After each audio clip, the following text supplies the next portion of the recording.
Hello everyone, how are you? Hope you are all fine. So in our earlier video, we have studied about the generation of computer based on hardware.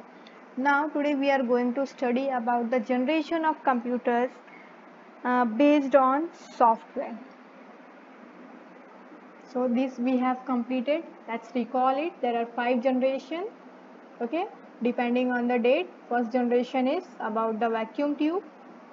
Second generation used transistor. Third generation used integrated circuits, that is IC. Then fourth generation used microprocessor.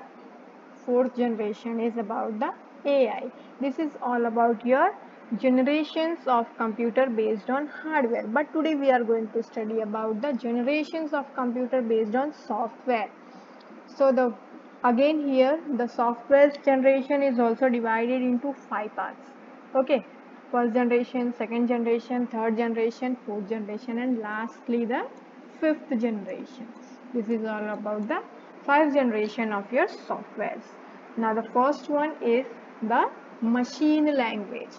First generation में जो language use हुआ था they are the machine language. They are also known as binary language. क्योंकि because they are also known as they are also known as low level language because ये जो programmes बनाए जाते थे वो बहुत ही लो लेवल के एब्स्ट्रक्शंस होते थे जो कि सिर्फ और सिर्फ जिस मशीन के लिए बनाए गए हैं उसी मशीन के लिए यूज़ होते थे. आजकल हम क्या करते हैं कि अगर हमने कोई वर्ड में कोई लेटर टाइप किया हुआ है तो हम दूसरे कंप्यूटर में जाके अगर उसे ओपन करेंगे तो वो ओपन हो जाता है. But at the earlier time during the first generation computers अगर हमने कोई भी काम किया है किसी एक लैंग्वेज में और वही सेम चीज़ जाके दूसरे के कंप्यूटर में जब हम ओपन करते थे या फिर चलाते थे तो वो नहीं चलता था. ओके, तो यहाँ पे क्या होता था सिर्फ मशीन लेवल तक ही काम रह जाता था. और ये जो मशीन लैंग्वेजेस हैं they only used zeros and ones which are the binary form. Okay, binary numbers हैं 0 एंड 1. तो फर्स्ट जनरेशन लैंग्वेज में ये इनका नेटिव लैंग्वेज था कंप्यूटर का जो कि सिर्फ और सिर्फ मशीन लैंग्वेज ही यूज़ करते थे. Machine language is based on the 0 and 1. They are very low level of abstraction they are having and that is why they are also known as low level programming language. Okay, तो याद रखना है हमें first generation language is based on the machine language. Now second generation language जो था उनको कहा जाता है assembly language. Okay, assembly language जो थे they are based on the symbols. Okay, second generation language also belongs to the category of low level language. इन्हें भी low level language की कैटेगरी में ही रखा गया था. Second generation language comprises assembly language that uses the concept of mnemonic form for the writing program. Mnemonics means symbols.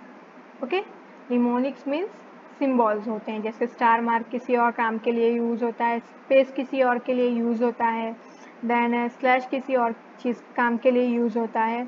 In the same way mnemonics means based on symbols. तो symbols use कर करके हम कोई भी programme को लिखते थे. That is why this generation languages that is assembly languages are based on the mnemonic codes. So here you can understand in the assembly language symbolic names are used to represent the opcode and the operand part of the instruction. कोई भी instruction हम देते थे तो क्या use करते थे symbols use करते थे जिन symbols को कहा जाता था mnemonic codes. So you have to keep in mind that second generation language is also known as assembly language and they uses the mnemonic codes. Now moving towards the third generation language, they are based on the category of high level language. So the third generation programming language were designed to overcome the various limitations of the first generation and the second generation language. अभी देखिए first और second generation language में problem क्या थी. First generation में क्या था, एक मशीन पे बनाया उसी मशीन पे यूज़ होगा दूसरे मशीन पे नहीं यूज़ होगा. So this is the disadvantage of the first generation language. Now what about the second generation language?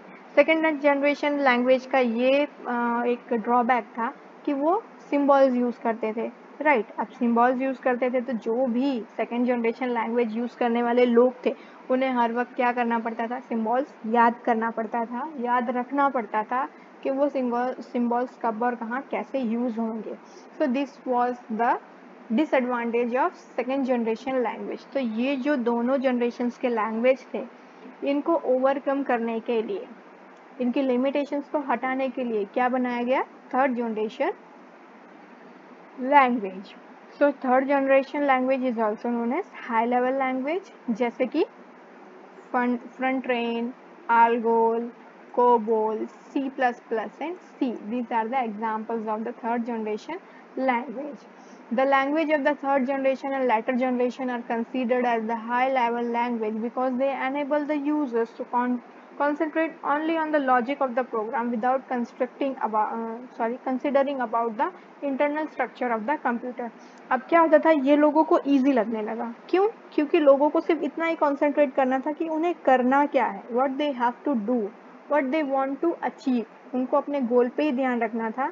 उनको ये नहीं सोचना था कि ये अभी मैं इस लैपटॉप में लिख दूंगा, इस लैपटॉप में ये प्रोग्राम बना दूंगा तो दूसरे लैपटॉप में चलेगा या नहीं चलेगा, इस पीसी पे बना दिया तो पता नहीं वो दूसरे पीसी पे चलेगा या नहीं चलेगा, वो उन्हें नहीं सोचना था। मतलब आर्किटेक्चर्स जो थे, हार्डवेयर जो थे, उनके बारे में उन्हें नहीं सोचना था कि किस कंप्यूटर पे चलेगा या नहीं चलेगा। उन्हें बस और बस अपने काम पे ध्यान देना था। दैट इज़ वाई ये जो थर्ड जनरेशन और उसके बाद के लैंग्वेज के जो जनरेशन आए, उनमें बहुत ये चीज़ पॉपुलर होने लगी, क्योंकि लॉजिक्स यूज़ होने लगे। उनको इंटरनल अंदर की स्ट्रक्चर्स कैसे हैं वो नहीं सोचना पड़ता था। So this is about the third generation language, that is high level language. Now next one is fourth generation language,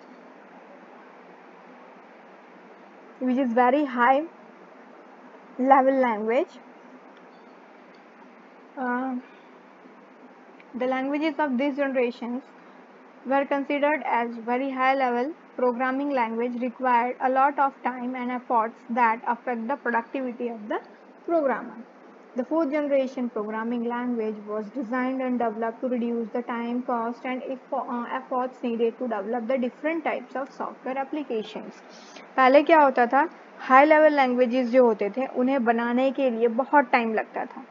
okay, they require lots of time and also the efforts, जिसके वजह से प्रोग्रामर जो है वो अपनी पूरी ताकत किसी एक काम में नहीं लगा पाता था। मतलब उसकी जो प्रोडक्टिविटी थी वो बाहर निकल के नहीं आती थी, टाइम का एफिशिएंट यूज़ नहीं हो पाता था।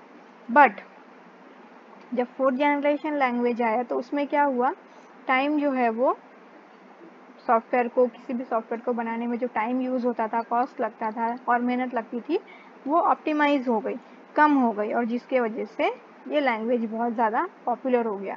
For example SOL, CSS, that is cascading style sheet, then ColdFusion. इनमें क्या होता है कि एक कोड एक बार लिख दिया है तो उन्हें हम बार बार यूज़ कर सकते हैं।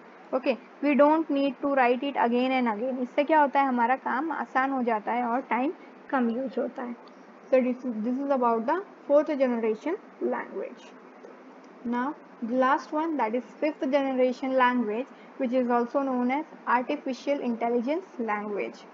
The programming language of this generation only focus on constant programming. इनमें क्या होता है, सिर्फ और सिर्फ प्रोग्रामिंग पे याद फोकस करना है।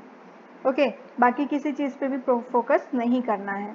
The major field in which the fifth generation programming language are employed are artificial intelligence, artificial neural networks. इसमें examples हैं Mercury, Prolong, OPS5. So these are the languages और the examples of the fifth generation language. इसमें हमें क्या करना है, सिर्फ और सिर्फ कॉन्सेंट्रेट करना है प्रोग्रामिंग पे, रेस्ट ऑफ द थिंग्स वो खुद ब खुद कर लेगा। Okay, so this is about your languages और the generation of languages based on software, कौन सा सॉफ्टवेयर कौन सी लैंग्वेज यूज करता है। होप you all have understood it well. Thank you and have a nice day.